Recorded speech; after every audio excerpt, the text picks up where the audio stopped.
Badan Pengawas Pemilu Bawaslu Kabupaten Bener Meriah Provinsi Aceh menemukan adanya pelanggaran di salah satu TPS di Kecamatan Gajah Putih dan harus dilakukan pemungutan suara ulang atau PSU. Kecurangan tersebut ditemukan pihak Bawaslu ketika ada surat suara Pilpres dan DPD RI yang dilakukan pencoblosan oleh pemilih yang tidak terdaftar dalam pemilih tetap atau DPT atau daftar pemilih tambahan DPTB.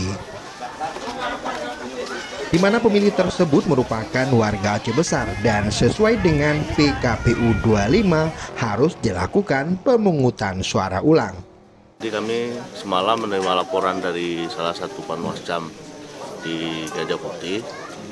Jadi setelah mendapatkan laporan bahwasanya ada terjadi pelanggaran di TPS, maka kami langsung terjun ke lapangan untuk mengecek. Jadi setelah dikonfirmasi ada harus melakukan PSU ulang di Gajah Putih. Kronologinya kenapa? Jadi indikasi bahwasanya ada satu warga mencoblos di TPS tersebut membawa KTP elektronik, tapi dia tidak terdaftar di DPTB dan DPT. Jadi sehingga dalam aturan PKPU 25 harus dilakukan PSU ulang terhadap TPS tersebut. Komisioner Bawaslu Bener Meriah Herman Syahputra menambahkan bahwa sejauh ini pihak Bawaslu terus melakukan pengawasan melekat.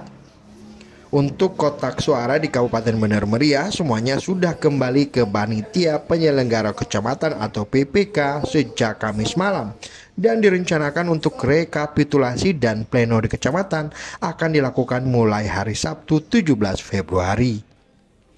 Dari Kabupaten Bener Meriah, tim liputan Aceh Video.